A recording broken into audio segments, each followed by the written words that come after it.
देखिए इतने सारे संख्या में बैठे हैं, बोलने में कंजूसी नहीं करना चाहिए। आपको उदाहरण में हम बताते हैं, कल भी हमने संकेत किए थे। एक पंडित जी गए जजमान के घर में पूजा कराने के लिए, नहीं बुलाए सत्यनारायण भगवान की कथा के लिए यज्ञ हवन के लिए बुलाते हैं लोग, बुलाए पूजा करने हैं तो वहां पर सारा सामग्री रखा गया। तो क्या करते हैं पंडित जी, झोला से शंख फूंकते हैं ना, रखते हैं ना उसमें बजाने के लिए। शंख निकाला, देखा दो शंख निकला उससे। और जब दो शंख निकाले तो जजमान पूछते हैं पंडित जी, देखता हूँ और को तो एक ही शंख रखते हैं, लेकिन आप दो रखिए, क्या बात है? कहा जजमान क्या बताऊं, ये जो शंख बजाता हूँ लोगों को पता चलता है यहाँ पर पूजा पाठ यज्ञ हवन होता है, इसलिए इसका नाम रखा हूँ महाशंख। ये जो दूसरा देख रहे हो ये बसता उसका नहीं है, इसका पता क्या नाम है? कहा क्या नाम? बोला इसका नाम हरा शंख है। हम लोगों को हरा शंख नहीं पता है, बज रहे ना, इसलिए बुलंद स्वर में एक बार और बज जाए। बोलिए प्रेम से श्री सद्गुरु महाराज की जय। अखंड मंडल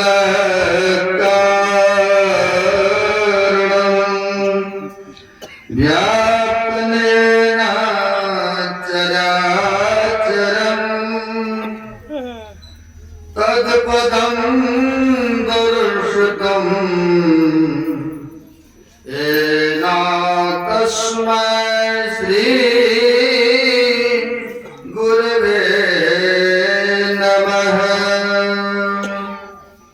परम गुरवे नमः।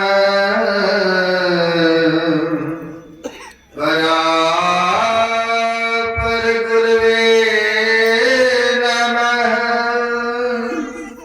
परमात्मा गुरवे नमः। आत्मा गुरवे नमः।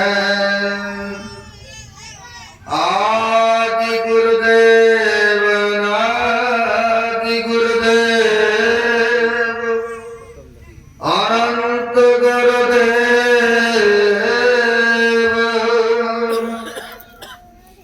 अखिल गुरुदेव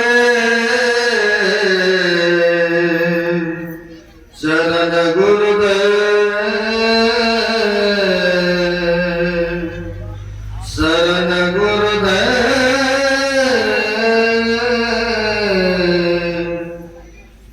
सद्गुरुदेव चरणारविंदो नमो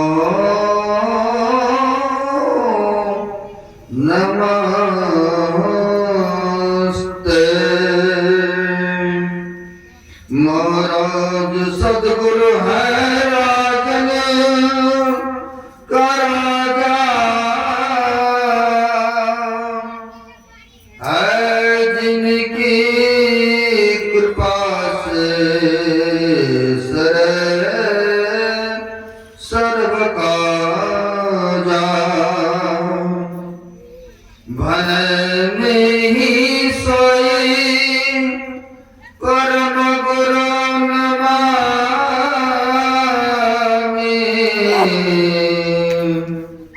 नमामि नमामि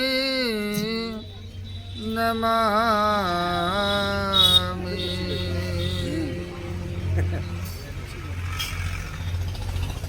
प्रातः स्मरणीयान श्री भूषित परमाराध्य संत सद्गुरु महाराज के पाद पद्मों में असंख्य असंख्य बार नमन है। तीर्थों को भी पावन करने वाले पूज्य साधु चरण उपस्थित सदगुरु के सद्भक्तगण जो मनुष्य शरीर का कर्तव्य है वह कर्म कर रहे हैं, तो यहाँ पर पधारे हुए हैं। आप लोग बड़े भाग्यशाली हैं, पुण्यात्मा हैं। अभी हम आप पाठ्यक्रम में कठोपनिषद से सुन रहे थे गुरु के संबंध में। जो गुरु है वही ईश है, यानी ईश्वर वही है। क्योंकि कहा गया है संत और भगवत में कोई अंतर नहीं हुआ करते हैं। जो संत है वही भगवत है, वही यहाँ उपनिषद कार्य भी कह रहे हैं। जो गुरु है वही ईश्वर है, जो ईश्वर है वही गुरु है। लेकिन कई व्यक्ति को कई पुराने का ऐसा विश्वास नहीं होता है, कहता भगवान भगवान है और गुरु गुरु है। अभी हम लोगों ने सुने हैं गुरु ब्रह्मा गुरु विष्णु और गुरु सदा शिव। अरे गुरु ही ब्रह्मा है, गुरु ही शिव है। लेकिन व्यक्ति को ऐसा मन में जल्दी विश्वास नहीं होता। गुरु को ही सर्वोपरि मान करके पूजा पाठ आराधना अगर करते हैं तब तो ठीक है, लेकिन ऐसा देखने को बहुत कम मिलता है। थोड़ा सा उनका भी होता है, कहीं उनका नहीं करेंगे तो नाराज हो जाएंगे, तब ऐसा मन में बैठा है। लेकिन यहाँ पर कहते जो ईश्वर है, जो ईश्वर है वही गुरु है। और भी कहा है इन सबसे बड़ा गुरु होते जो सभी देवी देवताओं में तीन को माना गया है श्रेष्ठ, ब्रह्मा विष्णु महेश को, जो कि तीनों का काम अलग अलग है। किसी का काम है, ब्रह्मा जी का काम है इस संसार को प्रकट करना, विष्णु जी का काम है पालन करना, और भगवान शिव का काम संहार करना। कहते हैं जो इनसे नहीं होने वाला है वह गुरु करते हैं। कहा तीन लोग नो खंड में गुरु ते बड़ा न को करता कहे न कर सके गुरु करे सो हो। जो काम उनसे नहीं होने वाला है वह गुरु करते हैं। इसलिए कहते हैं कि गुरु सर्वोपरि होता है। संतों ने कहा सबसे बड़े हैं संत, सबसे बड़ा संतों को दर्जा, गुरुओं को दर्जा दीजिए। हम लोगों को सच्चा सदगुरु जीवन में मिला है, और सच्चे सदगुरु के शरणागत में रह करके सुमरन भजन ध्यान करते रहेंगे तो कहते हैं जो गुरु बसे बनारसी शीर समुद्र तीर एक पलक बिसरे नहीं जो गुण हो शरीर। कई व्यक्ति कहते हैं गुरु जी तो अब है ही नहीं शरीर में। नहीं, गुरु कभी मरते नहीं है, चोला को बलो परिवर्तन करते। जैसे ये शरीर चोला को है, जैसे वस्त्र को बचपन से लेकर अब तक कितना पहने और कितना छोड़े, कितना पहनेंगे। नहीं, पीने वाला तो वही एक ही है ना, आप भी अलग है, आप अलग नहीं है। पीने वाला वही है, शरीर को चोला को छोड़ते जा रहे हैं, या वस्त्र को छोड़ते जा रहे हैं। उसी प्रकार से वह तो सर्वव्यापक है, भलो स्थूल शरीर में नहीं दिख रहे, लेकिन समय आने पर अस्तुल शरीर में भी आते हैं कई बार। आप लोग गुरु महाराज के इतिहास पढ़े होंगे या जानते होंगे, बहुत सारे लोग जा रहे थे सत्संग सुनने के लिए गुरु महाराज के। दूर कहीं सफर में सत्संग होता है, तो दूर कहीं सत्संग होता है, उनमें ट्रेन पकड़ते हैं, बस पकड़ते हैं, फिर सत्संग स्थल पहुंचते हैं। तो बहुत सारे गांव के यात्रीगण सत्संग सुनने के लिए जा रहे थे। ट्रेन पर बैठे, उसमें माई दाई भी पोटली शोटली जैसे बैग रखकर बांधते हैं, लिए हुए जा रहे थे। कहीं प्लेटफार्म पर गाड़ी चली, कहीं स्टेशन पर रुकी तो पानी लेने के लिए दौड़ पड़ी। कई बार पानी नहीं मिलता तो रुकता तो जाते ना, बोतल खरीदते या तो भर ले आते। वैसे ही माई उतरी और चले पानी भरने के लिए। पानी लेने के लिए गई, दूर था, तब तक औरत या पानी लेके जो ही आ रही थी, ट्रेन और वो देते हैं चीटियां और खुल गए धीरे धीरे। अब तो माई व्याकुल हो गया, अनजान जगह कोई छूट जाए तो मन में तो क्या पड़ता, सबको देना है। अब माई लोग को ज्यादा करके सफर वो लोग कम करती है। अब वहां पर रोने लगी, नहीं बाबा गाड़ी रोको, नहीं बाबा गाड़ी रोको, हम कहाँ भटकेंगे। जो हुआ मन में ने अपने अपने ढंग से सुनाते हैं सब। जो हुआ मन में गुरु महाराज को बड़ी बिरहद से याद करते हैं, नहीं बाबा ट्रेन रोकिए, ट्रेन रोकिए। कई बार चलते चलते ट्रेन ना बेगम हो जाता है, आगे चल के रुक जाता है, आप लोग देखे होंगे। कई आदमी तो ऐसा है जो उसमें रहता है, जंजीर खींचते रोकते हैं। होता क्या है, उतना ही देर में एक साधु बाबा वो बुढ़ी माई के पास आ गए और साधु बाबा आकर कहते, माई रो रोती हो, चिल्लाती हो, चलो चलो वो देखो ट्रेन रुका हुआ है, चलो तुमको हम छोड़ देते हैं वहां तक। कहाँ जा रहे, सत्संग में जा रही हो? बोला हाँ बाबा सत्संग में जा रहे हैं, हमारे गांव का लोग है, मेरी बैग झोला सब उसी में है। अरे चलो चलो कोई बात नहीं, चिंता मत करो, चलो तुम चलो हम छोड़ देते हैं वहां तक। अब साधु बाबा लेकर के गए वहां छोड़ने के लिए। अब ये ट्रेन में तो कई डब्बे हैं, तो हो सकता है इसमें इसमें जिसमें भी छोड़ सकते थे, लेकिन जिसमें उनका था ये तो नहीं था कि ये बी सी डी रहता है। माई को तो पता नहीं था कि बी में है कि डी में है, लेकिन साधु बाबा को पता था। साधु बाबा को पता था कि बोगी नंबर कितना है, ये है कि बी है।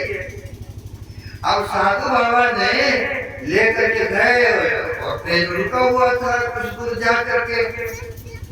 अब लेकर के गए उसी बोगी में, उसी डब्बा में ले जा करके कहा, हे माई आओ आओ जल्दी, चढ़ा दिया पकड़ करके, ले जा करके चढ़ा दिए उस बोगी में। तो गांव समाज के आदमी को देखे तो बड़ी थोड़ा सा हुआ, क्या मेरा है, गांव के लोग मिला, मेरी पोटली चोटली मिला है।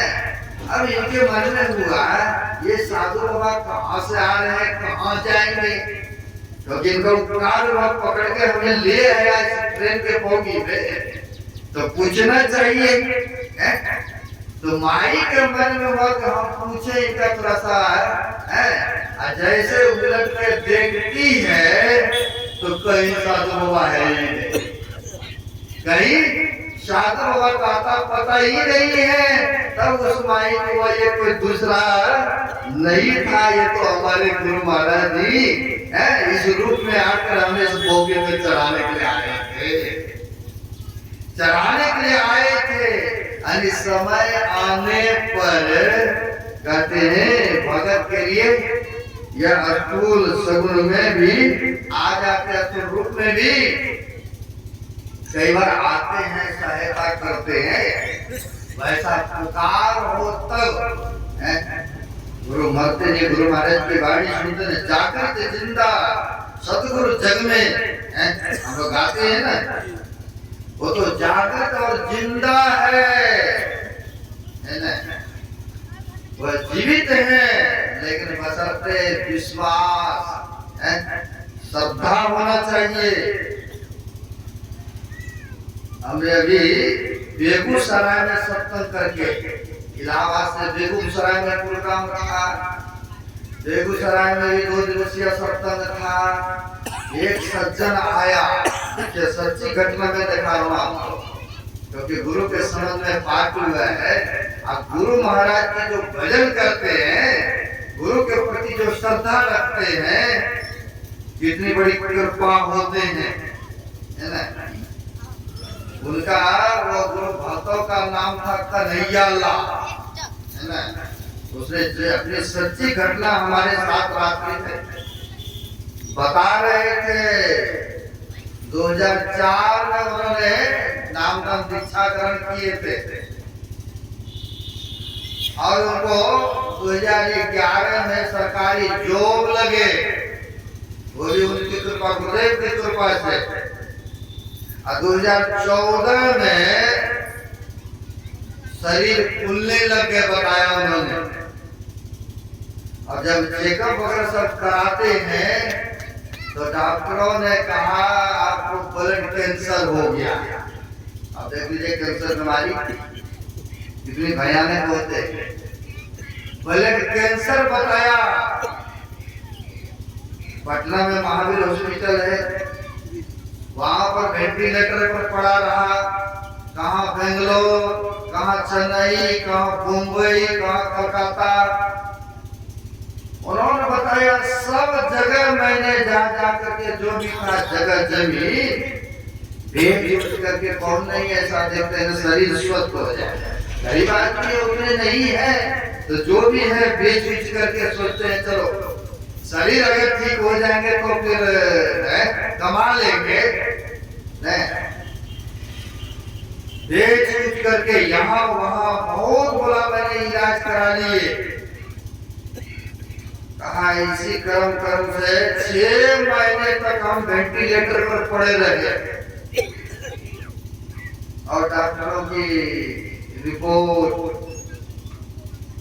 आते रहा। कहा ये संभव नहीं है, यह जीवित रहेंगे। और उन्होंने बताया कि शरीर से जंघा वगैरह सबसे ऐसा लगता था कि ब्लड निकल जाएंगे और हो सकता है उसमें कुछ ऐसा होगा ब्लड कैंसर। अब सोचा यहाँ जब नहीं हो रहा है तो चलो बाहरला देश जो भी था बेच करके चले गए सिंगापुर भी इलाज के लिए। पहला कंट्री वहां गए इलाज के लिए। अब वहां जब गए तो वहां भी वेंटिलेटर पर लेटाया, सबको चाहिए। कुछ दिन चलो हम प्रयास करते हैं, अंतिम नहीं होता तो जवाब ले जाओ भाई घर में, सेवा करना यही कुछ देखने को मिलता। अब वहां पर भी इलाज चलता रहा, भोजन नहीं देते थे, केवल नारियल के पानी पिलाते थे। बेचारा बड़ी बोला परेशान हम रहे। अब सिंगापुर के डॉक्टर ने भी कहा आप इनको 2.5 से 3 महीना तक का यह व्यक्ति अब रहेंगे जीवित, अभी इसका संभव नहीं है, ले जाइए घर में सेवा कीजिएगा। जवाब दिए, वो आगे लेकर के घर। अब घर लेकर के आए, घर में रहने लगे सब परिवार, चिंता टेंशन में परेशान है। लेकिन सोए सोए भी गुरु महाराज को स्मरण करते थे। सोए सोए भी जैसे भी होता था स्मृति ध्यान छोड़ते नहीं थे, छोड़ते नहीं थे। बोला था 2.5-3 महीना तक करीब में ये पूरे हो जाएंगे। और इनके मन में हुआ समय भी होने को चला तो मन में जिज्ञासा हुई। उन्होंने बताया कि शरीर को मेरा छुट्टी जगह है, एक बार चलते हैं भागलपुर कुप्पा घाट, सुरेश अग्रवाल के बातों भी सुने होंगे। यह महर्षि संतसेवी परमहंस जी महाराज के समय काल की बात है। अभी भी वह जीवित है व्यक्ति। सुरेश अग्रवाल कलकत्ता के बड़े बड़े व्यापार भी थे वो। उनको भी कैंसर बीमारी। स्वामी विद्यानंद जी महाराज है, उनका लिए है इंटरव्यू जीवन का, बताएं क्या क्या हुआ आपके साथ घटना। आप लोग देखे होंगे मोबाइल पर भी, है ना। उनको भी ब्लड कैंसर हो गए थे। अब ब्लड कैंसर हुआ, बहुत जगह जगह पर जाकर के इलाज उन्होंने भी कराया। ये तो प्रत्यक्ष वो व्यक्ति जीवित है, वो भी आप लोग सुने भी होंगे। वो कलकत्ता के हैं, सुरेश बाबू अग्रवाल है, अभी प्रेजेंट में है। डॉक्टर ने कहा था 6 महीना उनको समय दिए थे, और सब जगह से इलाज करा के थक गए।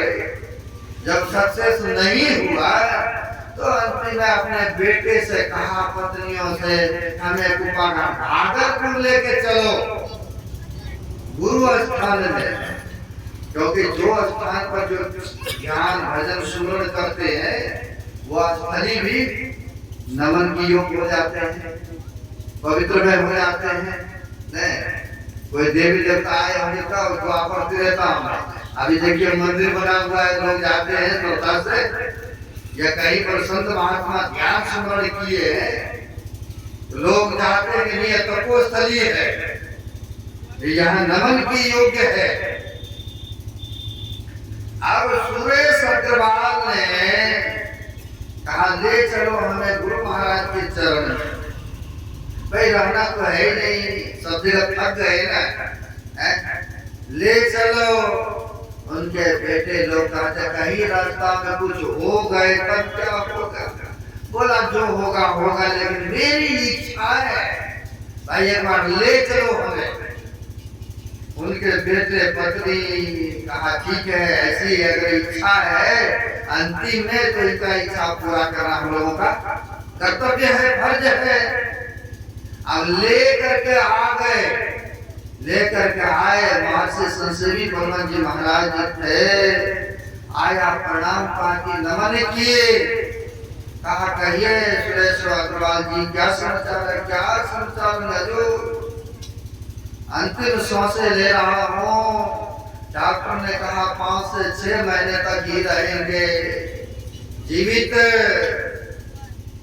आया हूँ दर्शन के लिए, आप हमारे दीक्षा गुरु हैं। सोचा मैंने कि अंतिम में आपका दर्शन, आपके शरणागत हो जाऊं, इसलिए चरण शरण में आए हैं।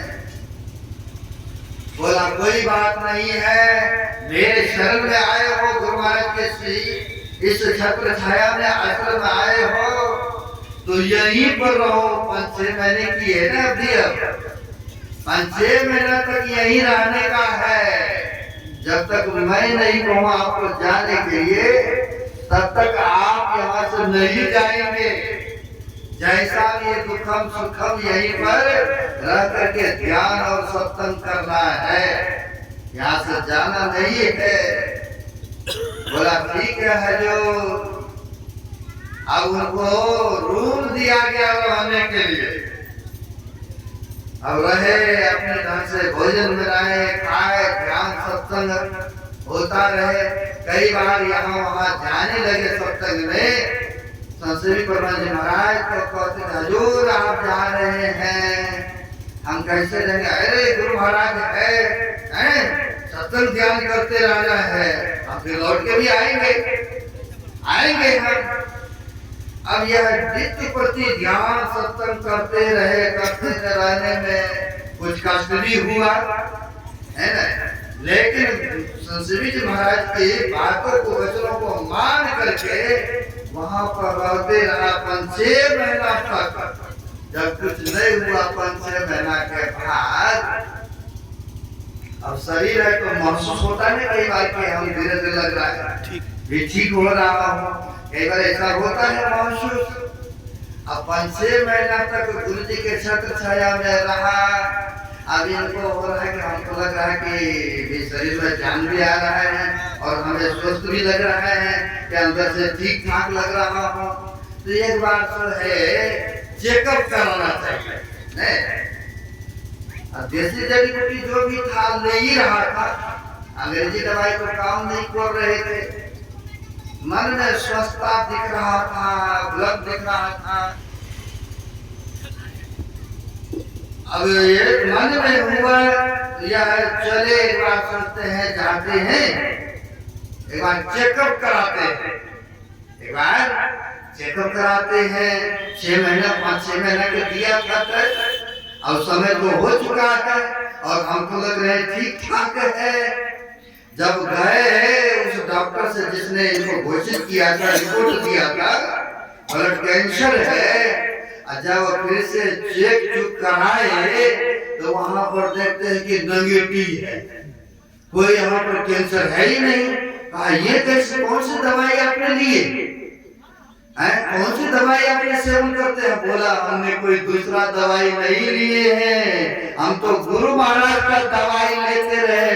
कहा ये तो आप गॉड गिफ्ट हो गए, आप तो स्वस्थ हो गए हैं, कोई कैंसर नहीं, सदगुरु महाराज कोई कैंसर बीमारी नहीं है आपके अंदर में। तो वह व्यक्ति अभी भी प्रेजेंट में जीवित है ना, प्रेजेंट में जीवित है। कैसे? गुरु महाराज के ध्यान भजन सत्संग करते रहे तब गुरु महाराज की कृपा हुए।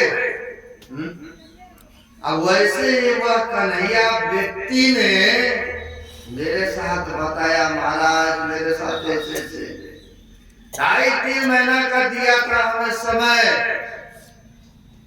जब वह समय आया 2 महीना से ऊपर हो गए तो मेरे मन में हुआ अब तो हम रहेंगे नहीं, क्योंकि सब जगह पूरी बेंगलोर बम्बई कहाँ है देखा करके परेशान। सिंगापुर से भी जवाब आया और घर में रहा 2 महीना व्यतीत हुआ। मन में हुआ एक बार चलते हैं, परिवार से रिक्वेस्ट किए कि हमें जाने दो किसी तरह से।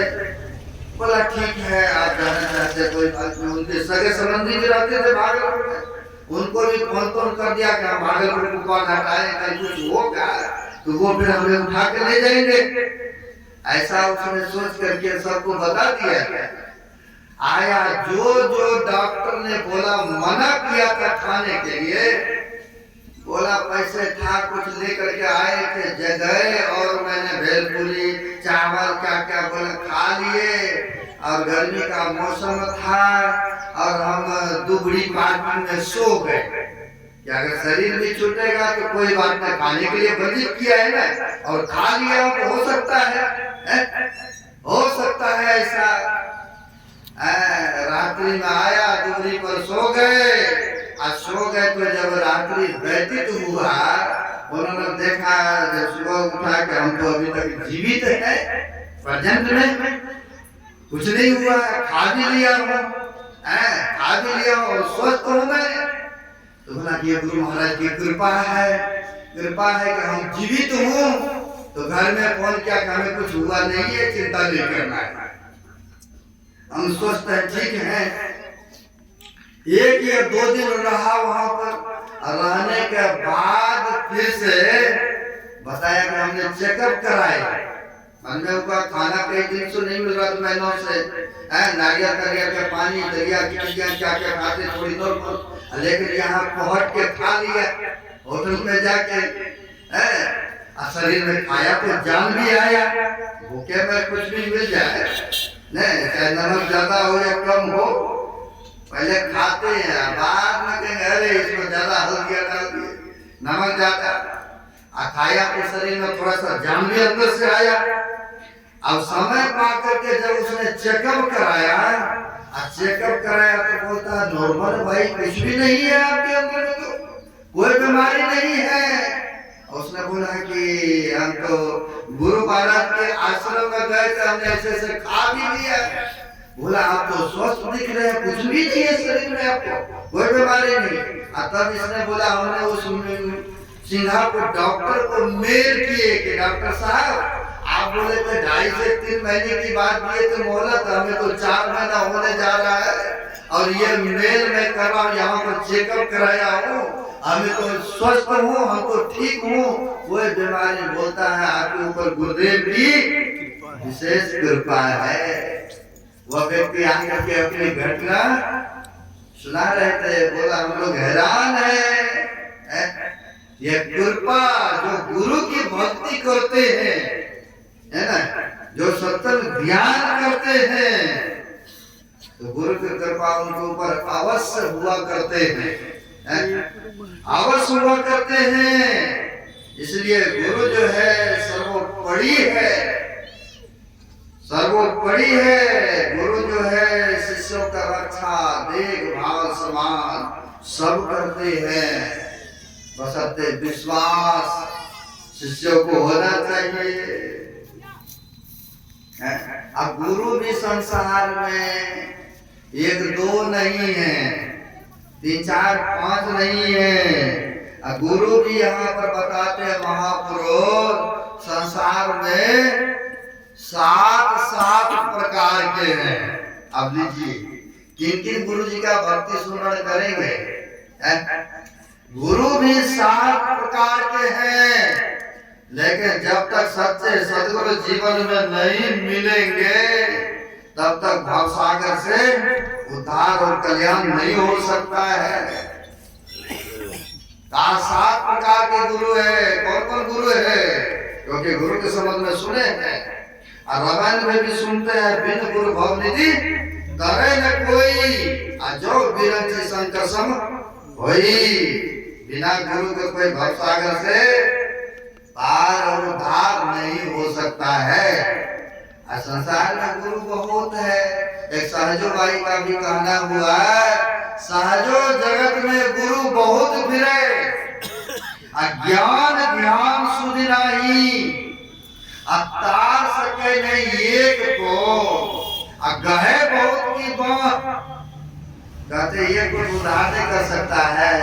अब बहुतों को शिष्य बनाना चाहते हैं, बहुत ऐसा देखने को मिलता है। लेकिन ऐसे के चक्कर में अगर पड़ जाएंगे तो कल्याण होने वाला नहीं है। तो कहते संसार में 7 प्रकार के गुरु है। सुनिए, मैं सुनाता हूँ 7 गुरु कौन कौन है और किसके द्वारा कल्याण होगा। प्रथम गुरु है माता पिता सोई रज रज की दाता। पहला गुरु माता पिता जन्मदाता है। पुत्र या पुत्रियों का कर्तव्य होता है कि सेवा करना चाहिए। सेवा से ही मेवा मिलते हैं। करोगे सेवा तो मिलेगा मेवा, करोगे टहल तो मिलेगा महल। और महर्षि साई स्वामी जी के महाराज का कहना है, सेवा से सद्गुण है आते, जिससे जीवन सुखमय होता, जिसमें सेवा भाव नहीं, साही सुख चैन कहाँ होगा। सेवा से ही मेवा मिलते हैं। तो पुत्र या पुत्रियों का कर्तव्य होता है माँ बाप का, बुजुर्गों का सेवा करना चाहिए। अगर नहीं करते वो भी बुजुर्ग होंगे ना, वो भी एक दिन माँ बाप बनेंगे ना। फिर आप नहीं करोगे तो फिर आपका कहाँ से करना चाहिए। तो कहते हैं प्रथम गुरु है माता पिता, असोई रजन की दाता। दूसरा गुरु है मन की धाई, गृहवास की बंद छुड़ाई।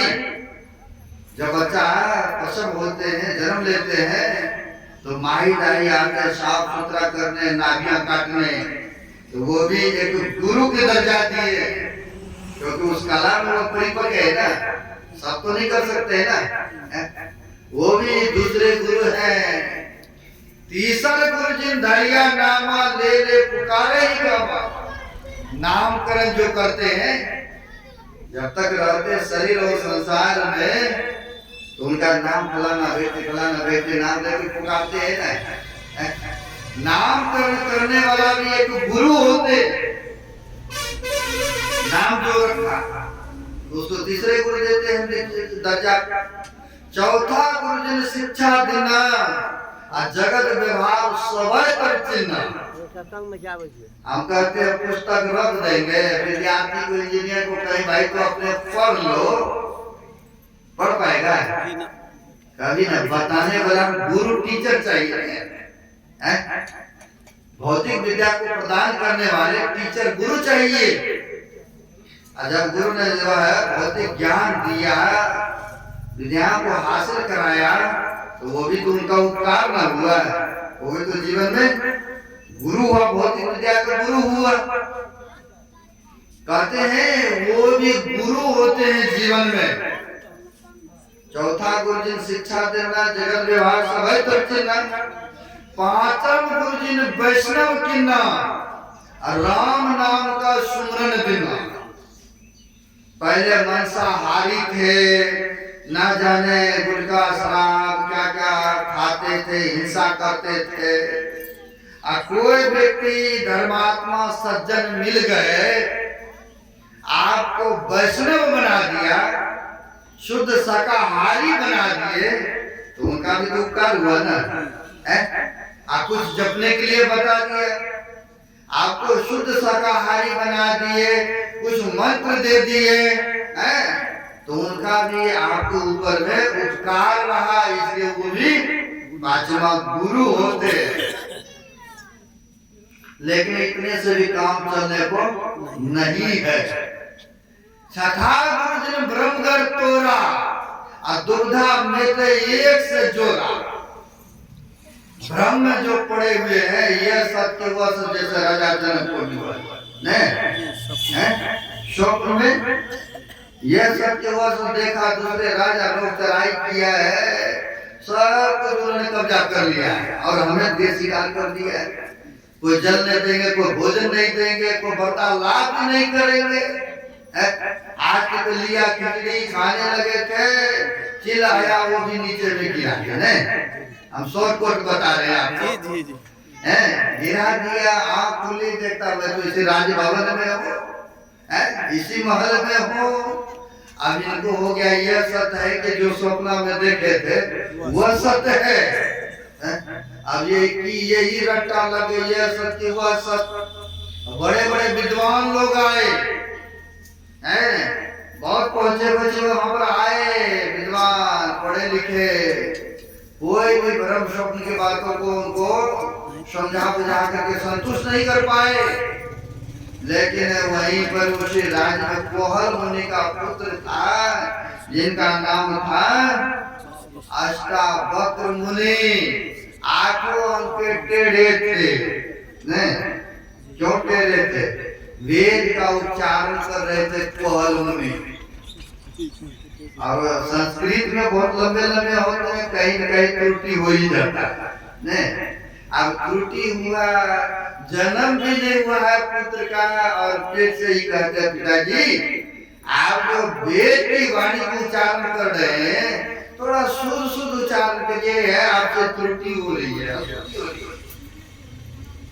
अब एक बार बोला तो कुछ नहीं, दो बार फिर बोल दिया।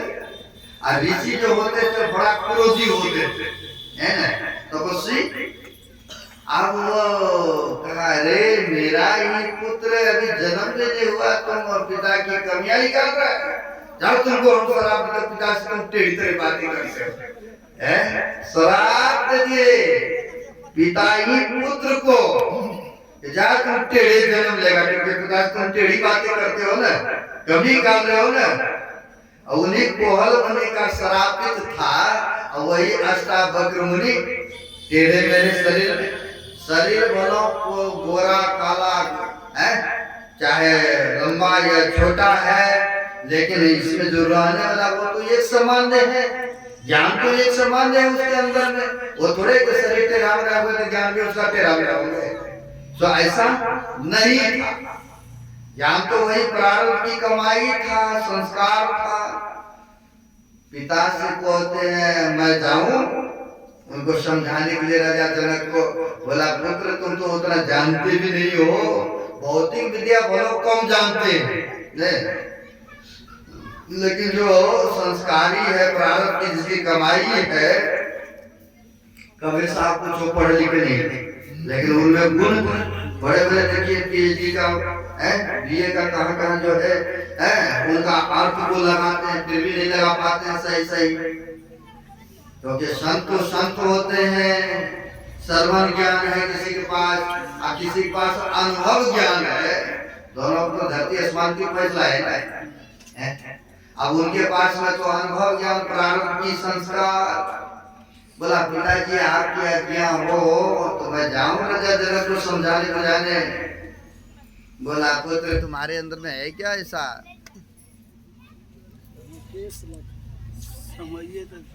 समय भी हो गया इसलिए कह रहा चुप होने की। नहीं साढ़े 10 5 बार बार करता होता है।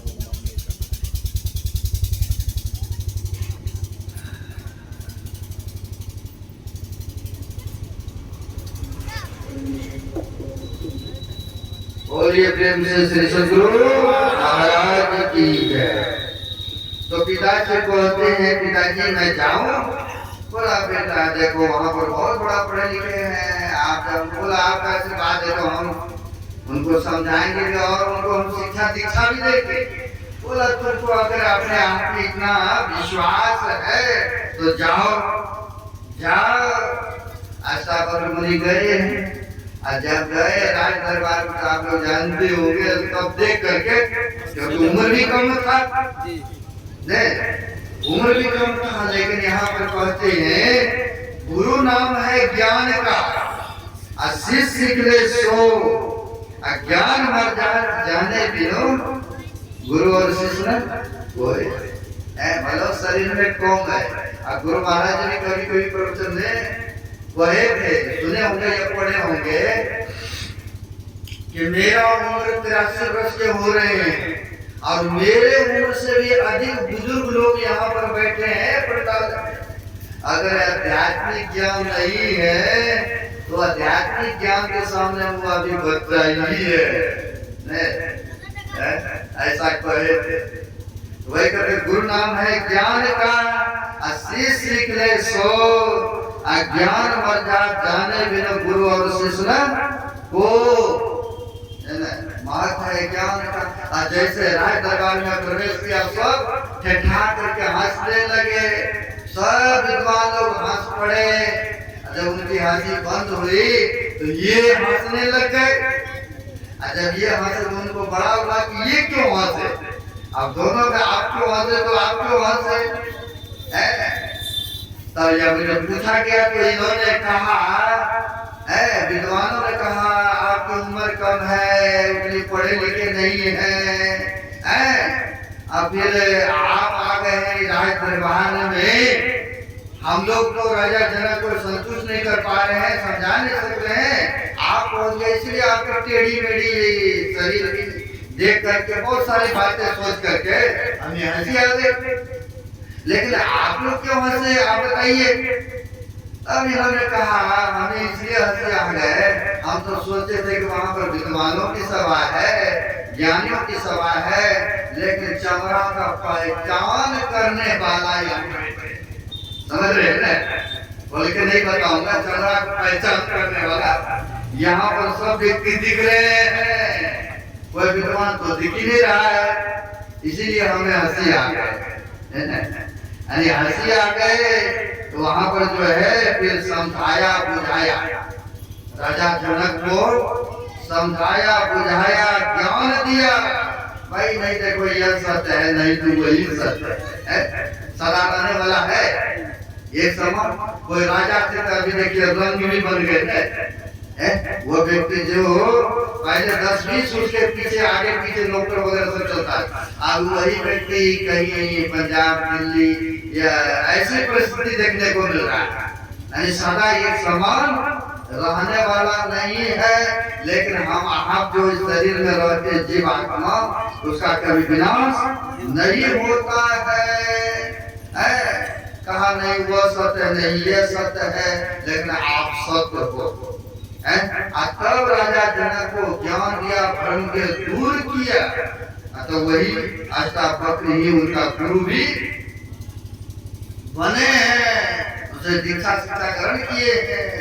तो यहाँ पर कहा छठा गुरु वो भी है जो भ्रम को दूर कर दे। छठा गुरु जिन भ्रम कर तोड़ा अतुर्धाम में एक से जोड़ा भ्रम को जो दूर कर दे वो भी गुरु हुआ। लेकिन इतने से भी काम चलने को नहीं है। फिर कहा सातम गुरु जी ने सत्य शब्द लखाया, और जहां पर तत्सो तहां समाया। कबीर सतगुरु संसार में, सेवक सब संसार, और सतगुरु सोई जानिए जो उतारे भवजल पार। कहते सच्चा सतगुरु तो वही है जो भव सागर को पार करा दे, जन्म मरण के दुखों से सदा के लिए छुड़ा दे। तो कहते सच्चा सदगुरु वही होते हैं। इसलिए सच्चे सदगुरु की खोज करना है। हम लोगों को तो यो मिला है सच्चा सदगुरु। गुरु महाराज भी खगड़िया में हो रहे थे ना, विश्वानंद प्रोफेसर थे। बाबा देवी साहब के बारे में गुरु महाराज मौज में आकर कहा, ऐसे ज्ञान को खोजने में हमें बहुत परिश्रम करना पड़ा है। बाबा देवी साहब जैसे गुरु और यह संत मत के ज्ञान को खोजने में हमें बहुत परिश्रम करना पड़ा। क्यों ऐसा कहा? पहले कहा दरिया पंथी ने जिद्दी पड़े, रामानंदी पंथी, तब जा करके यह संत मत में इसको भी समझने में 3 महीना यानी 90 दिन तक लग गए थे। अपने दीक्षा लिए इंद्र बाबू से, धीरज बाबू से समझे, अरे इंद्र बाबू से दीक्षा ग्रहण किए, फिर बाबा देवी साहब से भी लिए अनुसंधान की क्रिया। तब वहां पर मौज में आकर कहते हैं कि यह संत मत का ज्ञान खोजने में हमें बहुत परिश्रम करना पड़ा है, बहुत कठिनाइयों को झेलना पड़ा है, तब जाके यह संत मत का ज्ञान बाबा देवी साहब जैसे गुरु मिला है। और वो प्रोफेसर साहब बगल में बैठे थे। विश्वानंद बाबू झट से चरण पकड़ते हैं और कहते हैं, गुरुदेव आपसे ज्यादा तो भाग्यशाली हम लोग हैं ना, आपसे ज्यादा भाग्यशाली तो हम लोग हैं। आपको तो बहुत परिश्रम करना पड़ा, खोजना पड़ा यहाँ वहाँ, लेकिन आपके जैसे गुरु तो हमें यूं ही मिल गए। आपसे ज्यादा भाग्यशाली हम लोग हैं, आपसे ज्यादा भाग्यशाली हम लोग हैं, हम लोग भी भाग्यशाली हैं, ऐसे गुरु मिला है।